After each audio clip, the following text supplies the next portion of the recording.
Chega mais nação, chega muito bem-vindos mais uma vez, galera, ao nosso canal Meu Fla React, trazendo mais um corte para vocês do programa Jogo Aberto. Então, se você é novo, puder nos ajudar, deixa aquele like, se inscreva e ative o sino. Para enfrentar o seu São Paulo, Cicinho. O Flamengo está bem desfalcado, uma boa notícia para o tricolor paulista. E o Varela, como vocês falaram, foi bem sincerão, falou que preferia a LDU do que o Palmeiras. Claro, né? O protagonista deve ser reverenciado, mesmo sem estar jogando. Por cada fase vivida aqui dentro. E espero poder continuar, né, fazendo história aqui, conquistando títulos, fazendo gols. No último mês, o atacante completou 300 jogos com a camisa do clube. Uma marca ainda mais impressionante com os números alcançados. Nestas 6 temporadas, são 152 gols marcados e 36 assistências. Ou seja, 188 participações diretas em bolas na rede. Sem dúvida nenhuma, é uma alegria imensa poder viver tantos anos dentro de um clube que eu sempre torci, sempre amei. E hoje poder vivenciar dentro de campo, para mim, é muito gratificante. Ainda fora das atividades, por conta da fratura no antebraço direito, o departamento médico do Flamengo se mostrou otimista com a recuperação de Pedro. Segundo o médico do clube, esse tipo de lesão pode levar até 8 semanas para calcificar. Mas a expectativa é de que em 4, o camisa 9 esteja de volta aos treinos. Mas o artilheiro não é o único problema do DM. Substituído ainda no primeiro tempo da vitória contra o Sport, Carrascal tem um edema com estiramento na região da costela. O caso é clínico e vai ser reavaliado diariamente. O colombiano volta ao trabalho quando parar de sentir dor. Jorginho tem uma lesão na posterior da coxa constatada. O meia ainda sente dor e, por esse motivo, não pode avançar o tratamento. Situação diferente de Léo Ortiz, que apesar de já ter condições de jogo, ainda tem limitações no tornozelo e vai ser preservado nos próximos jogos. Quem retornou ao campo nesta segunda foi Cebolinha. O atacante está em fase final de tratamento no quadril e vai ser reintegrado ao grupo. Hoje, o Flamengo treinou na parte da manhã e à tarde viaja para São Paulo, onde amanhã enfrenta o tricolor paulista na Vila Belmiro. Parece que cada adversário que joga contra o Flamengo é como se fosse uma final. E aí tu vê o nível de concentração dos caras e é difícil. O mês mais importante da temporada está só começando, mas certamente até o dia 29, quando acontece a final da Libertadores em Lima, os nomes de Flamengo e Palmeiras ainda vão ecoar bastante para os amantes do futebol. Sinceramente, se tem que escolher um, lógico que escolheria a LDU. Flamengo, era lógico que se passava a LDU, era melhor para a gente. Também, como para eles, se passava Racing, era melhor para eles que nós. Eu tô super ansiosa com esse jogo São Paulo e Flamengo. São Paulo ganhou do Vasco até de maneira inesperada e bem. O Flamengo precisa do resultado, tem problemas. Vai ser bacana de acompanhar. Vamos falar muito no debate. Seguinte, ó. E aí, Cicinho? Vai, Cicinho! Solta esse ser que aí está. Tricolor! Que alegria, hein? Eu queria que no meio do nada aparecesse assim um resultado importante, bem jogado. Embalou. São 2 vitórias seguidas que trouxeram ao tricolor evidências de que o time pode chegar mais uma vez, pelo menos, à Copa Libertadores. Eu acho que, sem dúvida, 2 vitórias seguidas nos dá um pouco mais de confiança, ainda mais potencializa ainda mais as coisas boas que estão sendo feitas novamente. A tendência é continuar nesse foco, nesse objetivo. O G6 ter virado G7 também ajudou. Em 8º lugar, com 44 pontos, o time de Hernan Crespo está a 3 do Fluminense. O próximo jogo do Brasileirão será em casa e não será aqui. O São Paulo é mandante, mas enfrentará o Flamengo na Vila Belmiro. E será possível transformar o estádio do rival em um alçapão tricolor? Vamos a ver. Não sei.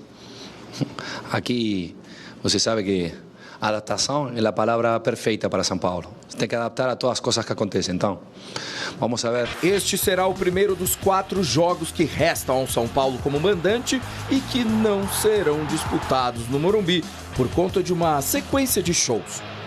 Após enfrentar o rubro-negro, jogará contra o Red Bull Bragantino na Vila novamente.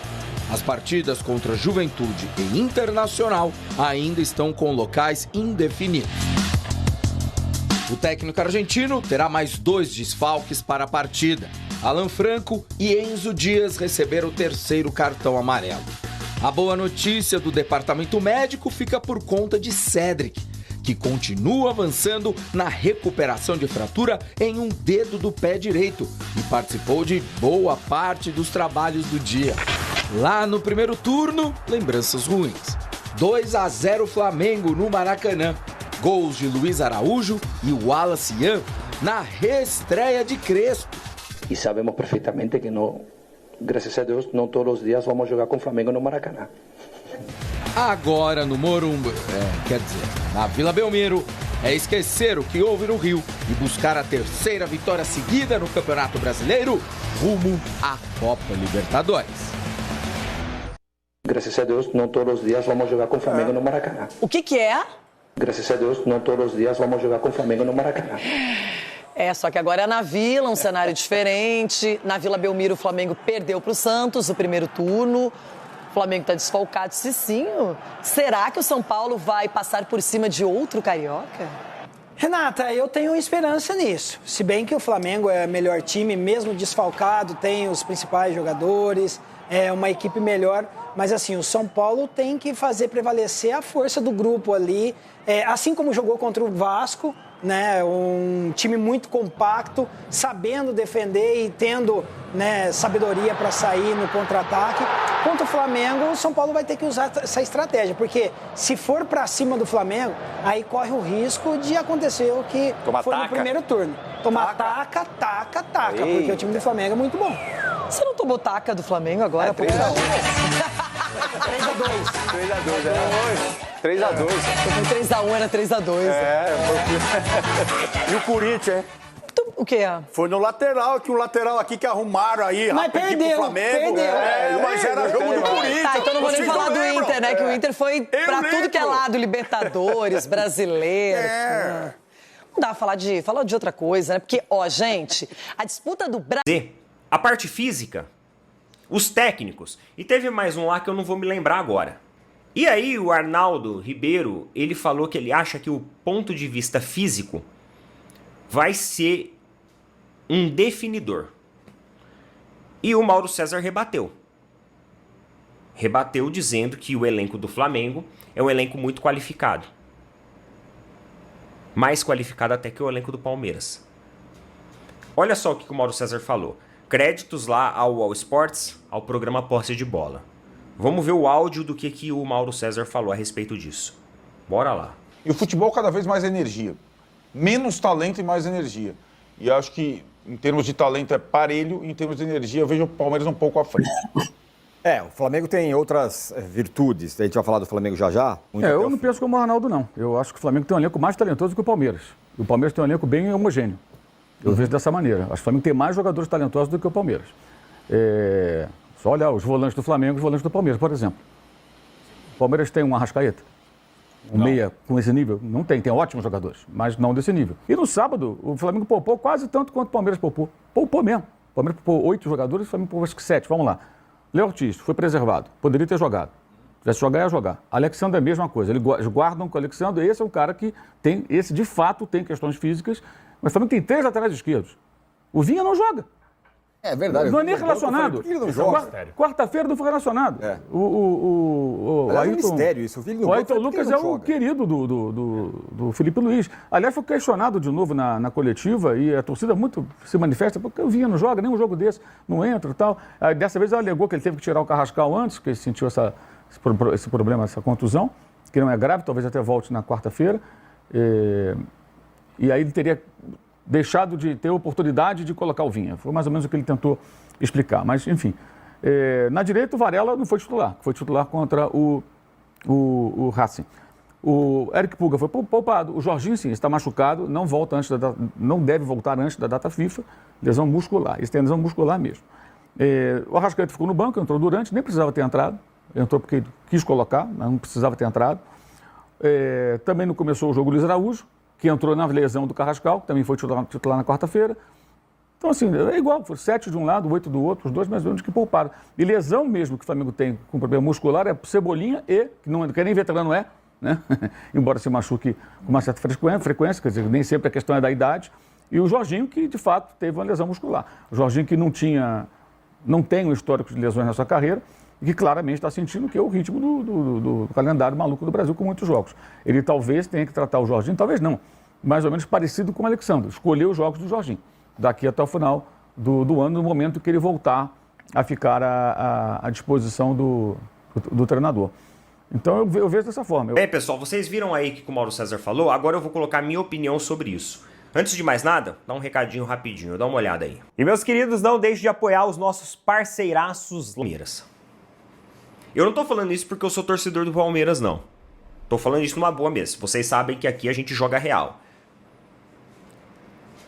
Eu acho que quando o Mauro César ele fala que o elenco do Palmeiras é mais homogêneo, por mais que não tenha atletas tecnicamente tão qualificados quanto Arrascaeta e Jorginho, é um elenco que aguenta mais pancada. Você vê que a questão da resistência física do Palmeiras, os jogadores eles aguentam mais pancada. Talvez por serem mais jovens? Provavelmente sim. Provavelmente sim. Jogadores mais jovens se recuperam mais rápido. Galera, passou de 30 pra frente, meu amigo, ó, a coisa fica feia, viu? Até uma ressaquinha que antes era tranquila, ela derruba o peão, ela derruba o caboclo. Não tem como você negar isso não. Passou dos 30 é foda, é embaçado, é diferente de você ter 25, 26, 27, é diferente. Ah, mas de 27 para 30, de 25 para 30 é 5 anos só de diferença. 5 anos é muita coisa. Pro nosso organismo, fisiologicamente falando, 5 anos é muita coisa. Isso influencia muito na questão ali da nossa recuperação, principalmente se tratando de atletas de alta performance, alto desempenho.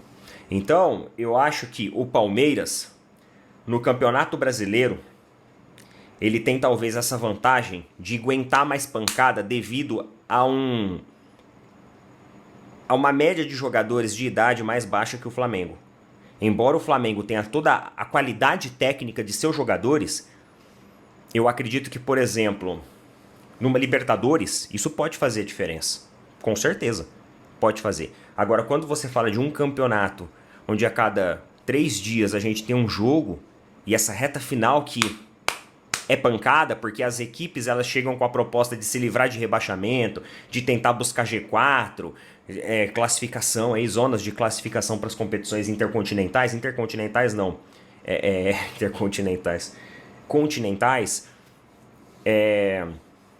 eu acredito que isso gera um processo de desgaste muito grande. E o Flamengo pode sentir. O Flamengo já está sentindo. É que as duas equipes fizeram um jogo relativamente tranquilo.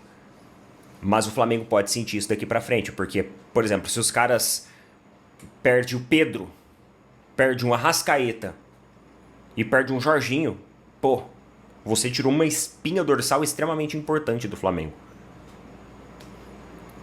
Já o Palmeiras, por ter um elenco que não depende tanto de características individuais, talvez ele consiga suprir essas necessidades com jogadores alternativos do banco de reserva. Essa homogeneidade que o Mauro César falou, eu acredito que nesse momento ela é até benéfica para o Palmeiras. Coloca a sua opinião aí, Neto, discordo de você, cara, fica à vontade. Fica à vontade e coloca a tua opinião aí, irmão, pra gente conversar, pra gente trocar uma ideia, tá bom? A ideia aqui... Evita dar um prazo para retornar o Ortiz a jogar, mas segue uma programação para ter ele de volta a curto prazo, mas não fala quanto, né? Não fala quanto. E o Pedro, né, como eu já falei, pode voltar aí em 2 semanas, né, mas com uma imobilização no braço direito, tá? Vamos aguardar. O quadro de dor dele já melhorou ele apresenta boa evolução e a projeção é que nesta semana ele faça uma atividade no campo, né, de estímulo com bola, acompanhado pelo departamento médico. Na semana que vem, né, o clube vai trocar a imobilização e começar a liberar mais carga de trabalho no campo. Quando a recuperação completar 4 semanas, tempo mínimo que é para cicatrizar aí, lembra que eu falei que era um mês? Mais ou menos na minha época era um mês, 4 semanas, né? O clube vai avaliar os próximos passos aí, vai fazer um raio-x para analisar a calcificação. Toma leite, Pedro, toma leite que vai calcificar. E o clube já produziu uma imobilização para ele usar nas partidas e está em processo de ter outra como plano B, caso haja problema de autorização dos árbitros dos jogos. Né? Não sei como é que funciona, ele vai atuar assim para dar mais segurança e acelerar o retorno. Vai imobilizar e se o árbitro entender que pode jogar, vai jogar. Eles vão ver como é que é isso aí, tá? Vamos que vamos, né? Então, o Pedro aí pode voltar em 2 semanas imobilizado no braço. Vamos ver se não atrapalha o rendimento dele ou não, né? E o Felipe Luiz está renovando o contrato com o Flamengo, né? Então, tá meio complicado o negócio aí. Parece que deu uma travada a renovação, tá? Lembrando que também tem a renovação do Arrascaeta. Então, são 2 contratos que o Flamengo está lidando agora. Porém, a renovação com o Arrascaeta já está tudo certo. Está na mesa do BAP. É só ele assinar que está tudo belezinha, né? A renovação de contrato com ele está cada vez mais próxima, então, de ser oficializada. Segundo a ESPN, os papéis já estão na mesa do BAP lá, para assinar. E todas as pendências, discussões entre as partes já foram resolvidas. A renovação agora é mera formalidade, porque o BAP só vai assinar. Então, assinou, está tudo certo. Então, ele vai ter o seu vínculo até 2028, com a renovação como possibilidade ainda por mais um ano. Deve